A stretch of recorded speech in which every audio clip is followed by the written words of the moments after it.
John Carpenter.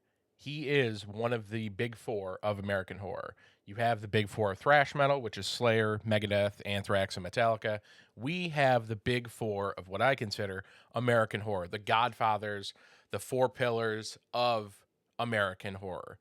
That's Wes Craven, George Romero, Tobe Hooper, and the one, the only, John Carpenter. I can go back and forth all day about which one's my favorite and why they're my favorite. They're all super integral to what American horror became. They all have they all have landmarks films. Each of the four have huge landmark films that reshaped horror. George Romero, and it's very fluid. You could say they have multiple that reshaped horror. George Romero started in 1968, reshaped what we considered the American zombie. No debate from there. Transformed what the zombie was known as. It was voodoo mysticism back before then, but he gave the zombie characteristics that we still carry today in TV shows and movies, and it's you can't debate that. Tobe Hooper in 1974 created Texas Chainsaw Massacre and Leatherface, and whenever anybody says Texas, if you're a horror fan in the slightest, you think Texas Chainsaw Massacre. When you think Chainsaw and you're a horror fan, you think Leatherface. Huge landmark film. You could even, and then Wes Craven, even before then, 1972 was Last House on the Left. Exploitation film, huge one, overtook audiences, then did Nightmare on Elm Street in 1984. John Carpenter, of course, 1978 does Halloween, changes everything. The slasher movie, for all intents and purposes, you could also say Black Christmas. I know my boy Brian will talk endlessly about the influence that Black Christmas has had, jump-starting what we knew as the slasher film. But the marquee, the Beatles you could say, Halloween is the Elvis of what Elvis is to rock and roll. Halloween is to horror. But of course does that make Black Christmas Little Richard? Not credited as much, but still super important and probably the basis for rock and roll. You could say that. John Carpenter, though, is you cannot debate his prolific catalog. And he's had films in the 70s, the 80s, the 90s, the 2000s. I won't say the 2010s. The Ward is but John Carpenter, I feel like the films that he did make are ones that we're still talking about today. Likewise with everything that Toby and George and Wes did as well. But John, he seems to have an extra sauce with fans, myself included, but I could go back and forth about who's my favorite. That's not the discussion today. The discussion is John Carpenter. John Carpenter now I've had the opportunity to meet him, and it was one of the best experiences of my life, and not for what you may think it is or why it was. It was hilarious because he was known to myself, my friend group, as the beloved Curmudgeon.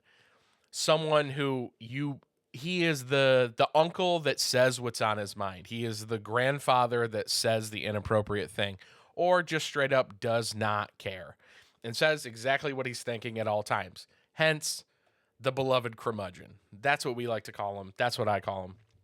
So John Carpenter, I was able to meet him in 2017. In 2016, he started performing with I think it's his godson, Daniel Davies, son of Dave Davies. Is that his name?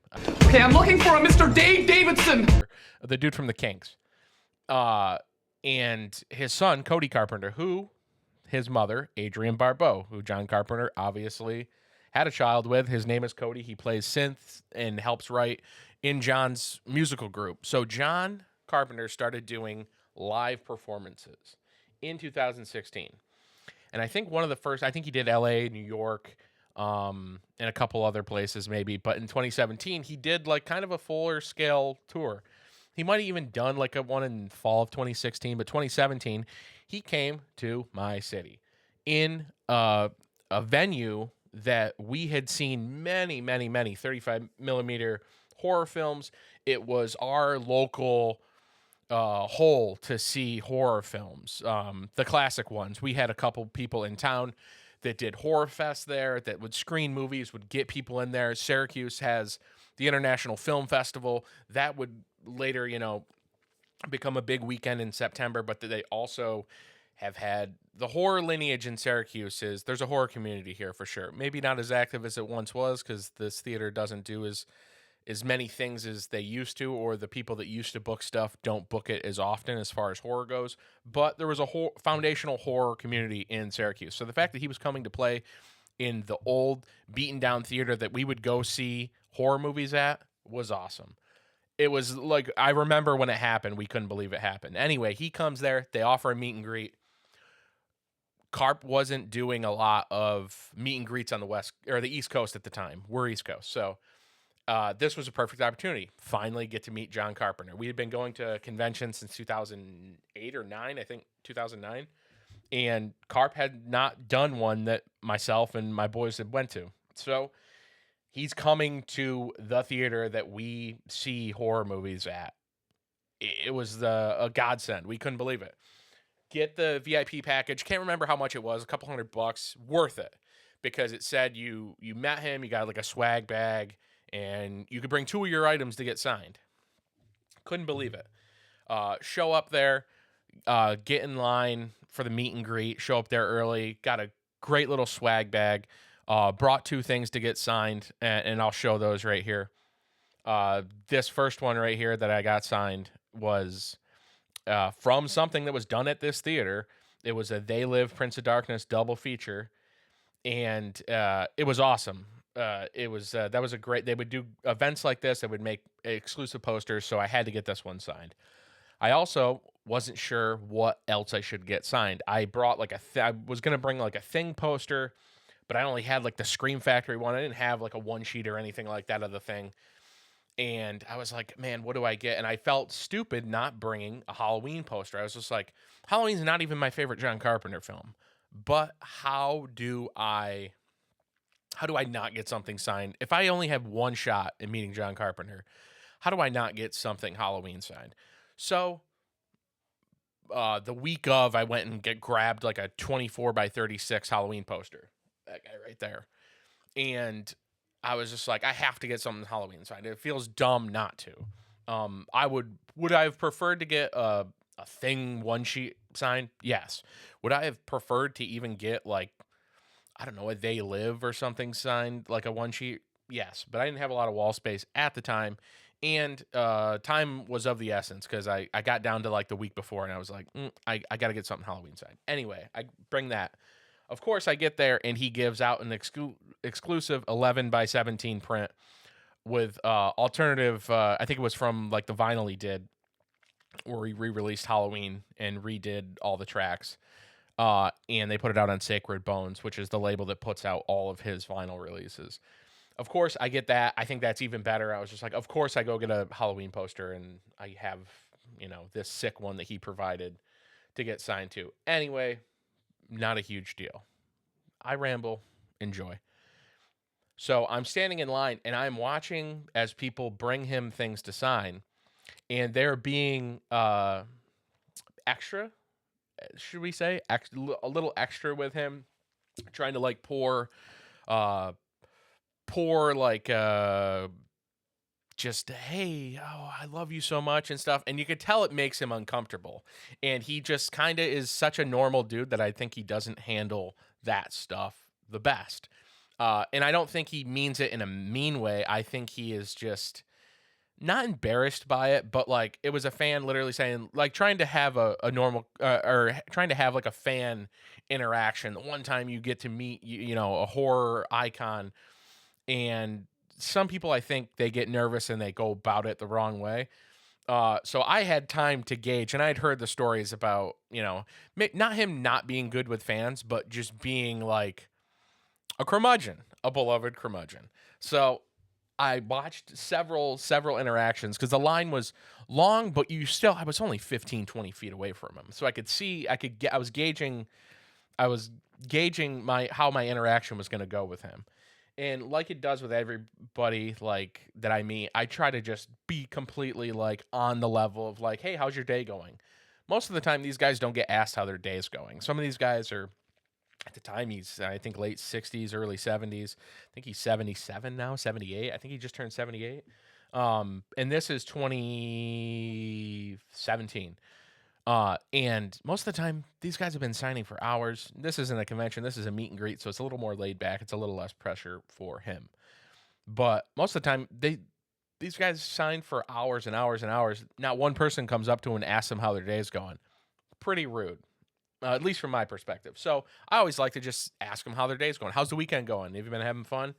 And so I'm watching like people literally try to sneak extra items in there, and the handler's got to tell them like, no, it's 2 items, like, which is good. Like he gives you a signed item, and then you get to get 2 of your own items signed. I think that's great. And that was more than enough for me. And so I'm gauging everybody's interaction with him, and I get up there, and I had a great interaction with him because had time for people. But he's having fun. I think this is more his environment. He was a musician before he was a filmmaker, so he was very pumped, I think, to be on the level of a quote unquote touring musician. And I had plenty of time to gauge how I was gonna interact with him. So I get up there and hey John, how you doing? Doing all right. Sign in. And I that's all I really said to him. And he saw the They Live Prince of Darkness thing. He was like, wow, it's pretty cool. And I was like, yeah. I go, that's actually that was a double feature they did here a few years ago, and they made these prints for it. He's like, all right. I don't like some people would take that as like, man, he's not engaging with me enough. That was more than enough for me, for the beloved Curmudgeon. I love him. And you sit down, you get a picture with him, and I go, thanks, John, I really appreciate it. And he goes, hey man, pleasure's all mine. And got this great photo with him, and you can see right here. And it was really funny, and I hilarious. I don't know why my head was kind of tilted back, but we kind of got the same posture, and we're both wearing glasses, and I thought it was funny. But it was a great experience meeting him.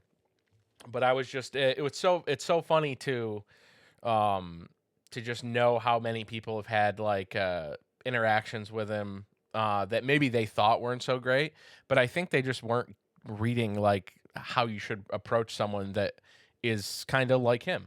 But at the same time, hilarious stories about him with Rob Zombie's, why he lied, not liking Rob Zombie, saying like that he was cold to him about it. And John claims that he said, hey man, make it your own with the Halloween film. And then there's the hilarious video with him and Ryan Turkin. Is that his name? And it's a hilarious video with him and him saying, going to the Masters of Horror dinners that Mick Garris started. It was, they started them where Mick Garris would get all the great horror directors, Don Coscarelli, everyone. Toby, I think, went to 1 or 2. Wes would show up, and then they'd get other directors like Adam Green to show up, the younger guys, and Lucky McKee, a lot of the people that did direct episodes of Masters of Horror, the show on Showtime that Mick produced and created, and John did episodes, and Dario Argento did episodes, and John Landis did episodes. And and all these guys went to these Masters of Horror dinners, and he talks about going in there, and David Cronenberg is he's holding court. So he's holding court in there, and John tries to go up there and talk to him, and he kind of big leagues him. And John Carpenter just said, he's just like, I don't need this. Like, I'm not, and I respect that, because David Cronenberg does give off that air. As much as I like Cronenberg films, he does seem like John Carpenter just seems, or Carp as we call him, Carp just seems like he's a real dude. And you're gonna get real dude responses from him if you act goofy, if you do that if you try to hold court and try to act like you're all hoity-toity, and he's probably Dr. Pepper handing his glass of Chardonnay or whatever, and you're gonna kind of turn your nose up to JC. Get out of here. So I think a lot of that, and he kind of, I think they asked him at one point, like in the interview that in that one, where we are talking about like newer horror. He's like, I don't really see anything. I don't see anything good. And he did like the Robert Rodriguez sit down interview a few years ago. It might have been for IFC, and it was hilarious because the room's just filled with smoke. And if you know Carp's probably smoking Marb Reds just straight, like not probably non-filters for all I know. But the room's just filled with cigarette smoke, and he's talking to Robert Rodriguez, and he's kind of just sometimes he says like, this is what's wrong with horror, or this is what I'm not interested in, like what modern films are being made. And to a slight degree, I kind of agree with him. But yeah, he's seen as a curmudgeon sometimes, but he's a beloved curmudgeon. And what's hilarious is his ability to stay beloved while also maintaining his realness as, an everyday guy. And guess what? An everyday guy can be a curmudgeon, especially a guy that's in his 70s and has been hardened by consequence with studios and producers and David Cronenberg's that try to, stick their nose up to him, which is hilarious because Cronenberg, great. John Carpenter, much more legendary and prolific and important director than Cronenberg. That's not taking anything away from Cronenberg.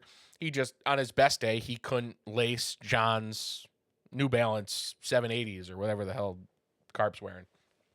But I think it's funny, and I also loved his Hollywood Walk of Fame. I have to mention this before the end of this video. The Walk of Fame, when he got his star last year, Kurt Russell spoke there, Keith David spoke there. It was beautiful. It meant so much as a horror fan, as a John Carpenter fan, to see him get that honor. It was even funnier to hear the mayor go up there and try to like do a whole thing, and John Carpenter's giving it okay, let's wrap it up. The beloved curmudgeon. I love him. You love him. He's the man. When I met him, he was the man. And yeah, it's the beloved curmudgeon, John Carpenter. One of the most important minds of our, not even of my generation, technically. Like, I was born in '88, so I came out the year They Live came out. But we all love his films, and John Carpenter, the beloved curmudgeon. I hope he outlives me. But thanks for watching. You can check us out on Instagram at Heartgod Media. That's where you're going to see a lot of the updates and things like that. But yeah, John Carpenter, the beloved curmudgeon.